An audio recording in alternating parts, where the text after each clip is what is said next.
Hello guys, I am लक्ष्य यादव। आज मैं उन लोगों के लिए ये वीडियो लेके आया हूँ जो कि राइजन का सिस्टम करवाते हैं बिल्ट, और जो कि नॉर्मल स्टॉक कूलर पे करवाते हैं बिल्ट, जो कि ये आता है उसके साथ, और काफ़ी हाई टेम्परेचर्स वगैरह वो लाने के बाद फेस करते हैं। और ये चीज़ मेरे साथ भी हुई थी। जब मैं अपना सिस्टम लेके आया था उससे अगले दिन जैसे ही मैंने उस पर गेम जैसे कॉल ऑफ ड्यूटी वॉरजोन मैंने खेलना शुरू करा था, तो उसके टेम्परेचर 85-95 के करीब हो रखे थे। तो इस वजह से मैं डर भी गया था। तो मैं उस शॉप वाले के पास दोबारा गया तो उसने AIO बोला, AIO। तो मैंने 4000 का वहाँ AIO ले लिया, पर AIO भी वो सिंगल उसका था, सिंगल फैन का वो AIO था।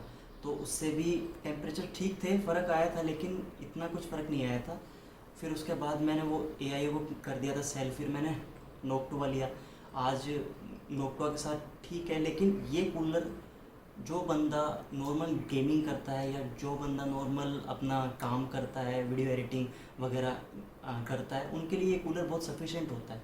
जो टेम्परेचर इंक्रीज़ होते हैं उसकी एक नॉर्मल सी वजह होती है जो आपके सिस्टम के बायोस के अंदर होती है, जो कि क्योंकि ये CPU अनलॉक्ड आते हैं, 3600 हुआ, 3500 हुआ, या राइजन 3000 सीरीज़ के जितने भी CPU आते हैं सारे अनलॉक्ड CPU आते हैं। जब आप सिस्टम अपना तैयार करवाते हैं उसका, तो बाय डिफ़ॉल्ट वो सेटिंग्स, वो कॉन्फ़िगरेशन उसमें ऑन होती है, अनेबल्ड होती है, जिसके वजह से उसके इतने हायर टेम्परेचर्स होते हैं।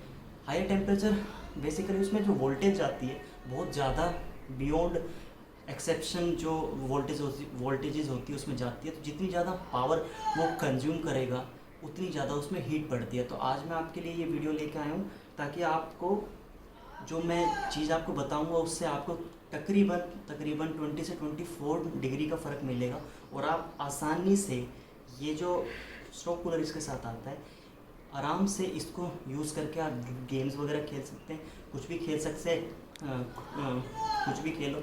मैक्सिमम आप एक टेम्परेचर अराउंड 65-68 तक जाएंगे, जो कि नॉर्मल 4 to 5 आवर्स 6 आवर्स के गेम के लिए ज़्यादा हाई टेम्परेचर नहीं होते। राइजन के लिए नॉर्मल ही टेम्परेचर होते हैं, बट हाँ 80 से ऊपर चला जाए, 85 से ऊपर चला जाए तो वो टेम्परेचर हाई होते हैं। तो आ जाओ आप आज इस चीज़ का डायग्नोस करते हैं। हेलो गाइस, अभी हमारा कंप्यूटर अभी ऑन हो रहा है, तो मैं आपको अभी ये दिखाऊंगा कि हमारे जो टेम्परेचर्स होते हैं वो इतने हाई क्यों हो रहे होते हैं। अभी हम अपने मेन डेस्कटॉप पे आ गए, तो मैं आपको अभी ये दिखाऊंगा कि अपने टेम्परेचर्स फ़िलहाल कितने हैं। तो आप देख सकते हैं कि हमारे टेम्परेचर्स आइडल स्टेट में सिस्टम अभी शुरू हो रहा है, तो ये टेम्परेचर मैक्स 69 जा रहा है, 69-70 के अराउंड ये टेम्परेचर्स हो रहे हैं। बट आप ध्यान दें कि जो वोल्टेज है वो वोल्टेज 1.3 1.4 तक भी जा रही है, 1.4 वोल्ट, जो कि राइजन इस CPU के लिए, जो राइजन मेरे पास है राइजन 5 3600 जो ये है, इसके लिए बहुत ही ज़्यादा है ये वोल्टेज। इतनी वोल्टेज की कोई नीड नहीं होती है। जितनी ज़्यादा वोल्टेज होगी आप उतनी ज़्यादा पावर इसमें जाएगी, उसी हिसाब से ये टेम्परेचर्स आपके मैक्सिमम 69 करीब जाएंगे। अब मैं आपको अगर एक एप्लीकेशन चलाऊँ, जैसे मैं आपके लिए एक सिनेबेंच R20 आपके लिए ऑन करता हूँ मैं, तो आप देख पाएंगे कि 100% लोड पे ये टेम्परेचर कितने ज़्यादा हाई हो जाते हैं। जब आप गेम खेलते हैं या कुछ भी खेलते हैं तो ये टेम्परेचर कितने हाई जाते हैं। तो मैंने अभी टेस्ट रन किया है, मैं आपको अभी दिखाता हूँ कि टेम्परेचर कितने ज़्यादा हाई इसके जाएंगे। अभी टेस्ट हमारा शुरू हो गया, तो आप देख सकते हैं कि 75 78 80 तो इसने ऐसे ही उठा लिया। अभी 82 हो गया, 82 पर रुका है, 83 है, 84 है। और आपको मैं एक चीज़ बताऊं, अभी जो मैंने इसमें कूलर लगाया हुआ है वो तो नोक्टोवा का कूलर है।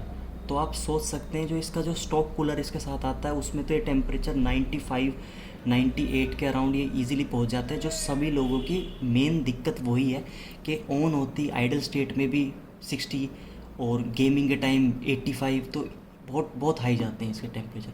तो मैं ये टेस्ट रोक रहा हूँ और आपको ये बताता हूँ कि इसको ठीक कैसे करना है। बहुत ईजी मेथड है, आपको मैं ये बताऊंगा कि ये अब ठीक कैसे करना है। तो अब मैं आपको ये बताऊंगा कि इसको डायग्नोस किस हिसाब से करना है। आपको क्या करना है कि ये प्रॉब्लम सीधी सीधी MSI, मेरे पास जो मदरबोर्ड है, आपके पास कोई भी बोर्ड होगा, वहीं से ये प्रॉब्लम हो जाएगी सोल्व, कोई इशू वाली बात नहीं है। तो अभी फ़िलहाल हम रीस्टार्ट करते हैं और इसके बायोस के अंदर बूट करते हैं। रीस्टार्ट करते टाइम आपको बस एक चीज़ करना है, जैसे ये बूट हो तो आपको डिलीट वाला बटन बार बार दबाते रहना है। जैसे मैं फ़िलहाल अभी इसको दबा रहा हूँ तो आप सीधा सीधा बायोस में आ जाएंगे। तो जैसे मैंने ये बटन दबाया आप सीधा बायोस में आ गए। अब 2 मोड होते हैं, इजी मोड होता है, CPU मेमोरी स्टोरेज, जिसमें सारा मॉनिटरिंग इसकी होती है। और अब मैं एडवांस मोड में जाता हूँ। जो आपका काम है वो एडवांस मोड का ही काम है। मेरा MSI का बोर्ड है, आपका आसूस का होगा, आपका गीगाबाइट का होगा। पर क्या है कि ये AMD का CPU है और AMD ने सारी सेटिंग करके जो भी हिसाब से MSI को दी हुई है या आसूस को दी हुई है या गीगाबाइट को दी हुई है, तो सब में ये फंक्शन मिलेंगे आपको और सब में ये एक्टिव मिलेंगे, जिनकी वजह से टेम्परेचर बढ़ रहे हैं। अब आपको क्या करना है कि एडवांस CPU कॉन्फ़िगरेशन में जाना है। आपके सिस्टम में ये किसी और नाम से होगा, बट होगा ज़रूर, ऐसा हो नहीं सकता। AMD और क्लॉकिंग में जाना है। मेरा मदर B550 है, आपका अगर B450 भी है तो उसमें भी ये फंक्शंस होंगे, क्योंकि ये अनलॉक्ड CPU है तो ये फंक्शंस होते ही हैं। तो आपको सीधा सीधा ओवरक्लॉक में जाके एडवांस CPU कॉन्फ़िगरेशन में AMD और ओवरक्लॉकिंग में जाना है। अब आप देख सकते हैं कि प्रिसीजन बूस्ट ओवरड्राइव नाम की एक चीज़ है यहाँ पे। इसका बेसिकली काम क्या है कि ये आपको अलाउ करती है कि beyond defined, allow processor to run beyond defined.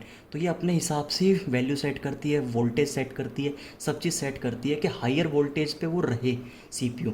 ये हायर वोल्टेज पे रह रहा है, इस वजह से तो आपके टेम्परेचर इतने बढ़ रहे हैं। तो आपको कुछ नहीं करना है, ये अनेबल था डिसेबल करना है इसको, सिंपल सा। आपको पीछे जाना है, एक चीज़ और मिलेगी आपको, AMD CBS आपको मिलेगी।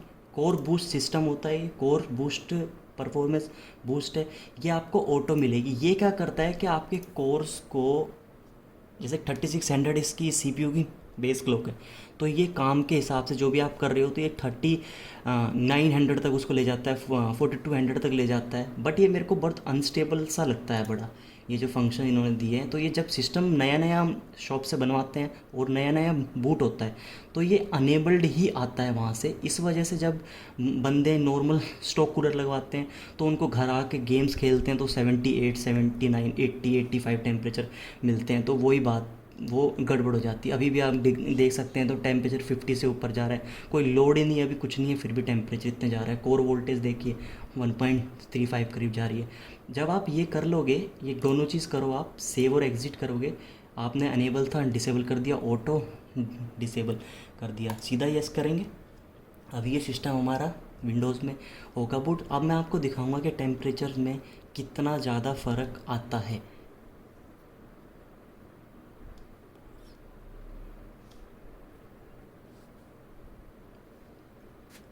तो बस अभी हम सिस्टम में बूट होएंगे इसमें।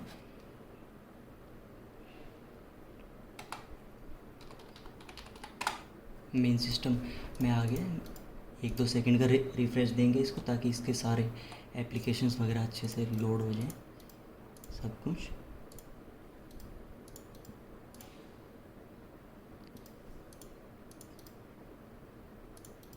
ध्यान रखिएगा ये कूलर नोक्टोआ का है।